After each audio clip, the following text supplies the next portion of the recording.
La parole est à Madame Virginie Duby-Muller pour 5 minutes.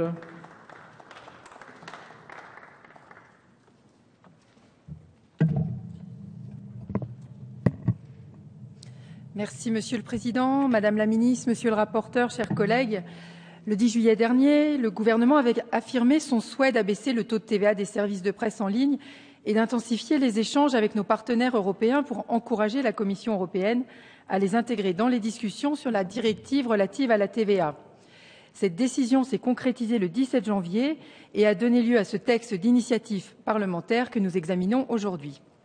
Vous avez donc choisi une proposition de loi comme véhicule législatif pour abaisser de 20 à 2,1 % le taux de TVA applicable aux services de presse en ligne afin de l'aligner sur le taux en vigueur pour la presse papier. Il s'agit là d'une revendication de toutes les organisations professionnelles de la presse. Ce nouveau taux super réduit s'appliquerait à compter du 1er février 2014. Pendant des années, l'info en ligne n'a pas été considérée comme la presse, celle-ci devant nécessairement être imprimée. Un décret de 2009 a mis fin à cette situation, permettant aussi d'obtenir un numéro de commission paritaire des publications et agences de presse. La presse imprimée et la presse numérique restent cependant considérées comme deux catégories différentes au regard du droit fiscal. La première, ayant le statut de publication, elle bénéficie d'une TVA à 2,10 %. La seconde, considérée comme service de communication fourni par voie électronique, est soumise à la TVA normale. Ce texte intervient alors que plusieurs médias en ligne, tels que Mediapart, Indigo et Terra Eco, sont la cible d'un contrôle fiscal pour avoir délibérément appliqué depuis 3 ans une TVA de 2,1 alors qu'ils auraient dû payer une TVA légale à un taux supérieur. Mediapart se voit ainsi réclamer 1 million d'euros de redressement et pénalités par le fisc au titre des exercices 2008, 2009 et 2010. Par conséquent, cette proposition permet de consacrer, je cite, une reconnaissance pleine et entière de la presse en ligne à égalité de droits et de devoirs, comme l'a indiqué très justement le syndicat de la presse indépendante d'information en ligne.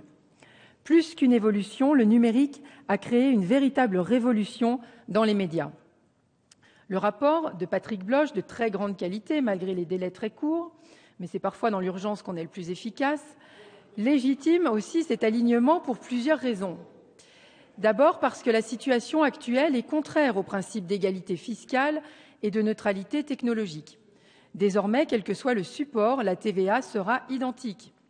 Vous mettez aussi en exergue, à juste titre, l'enjeu économique d'une telle mesure, dans un contexte où la presse est fragilisée, en particulier la presse écrite, qui souffre d'une distribution onéreuse, de la volatilité de son lectorat, de l'érosion de ses ventes et de ses recettes publicitaires.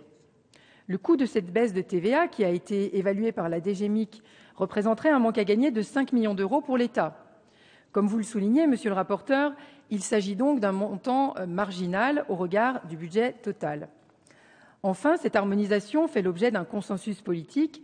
Je rappelle que plusieurs députés UMP avaient déjà déposé des amendements identiques lors des derniers débats budgétaires, notamment lors de l'examen de la loi de finances initiale en 2013, à l'initiative de Patrice Martin-Lalande.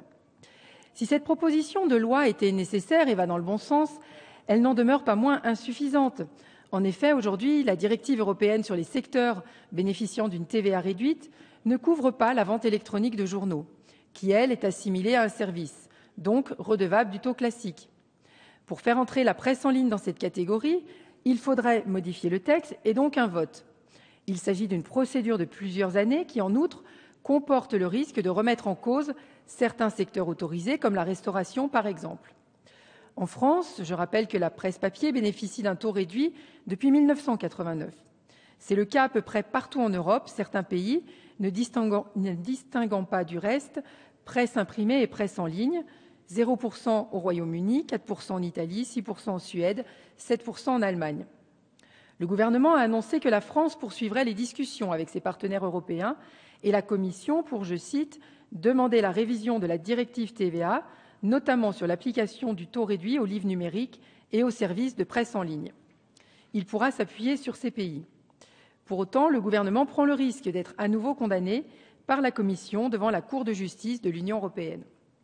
Nous saluons néanmoins ce texte qui va mettre un terme à une incohérence de notre droit interne. S'agissant d'un texte modifiant le Code des impôts, Pourquoi la commission des finances n'a pas été saisie au fond, ni même pour avis, alors qu'il s'agit d'une disposition qui a un impact budgétaire? Du reste, je souhaiterais toujours connaître l'avis du rapporteur général Christian Eckert. En conclusion, dans un contexte de crise de la presse, ce texte contribue à favoriser la migration vers le numérique, à garantir le pluralisme de l'information, de la culture et du divertissement. Je vous remercie.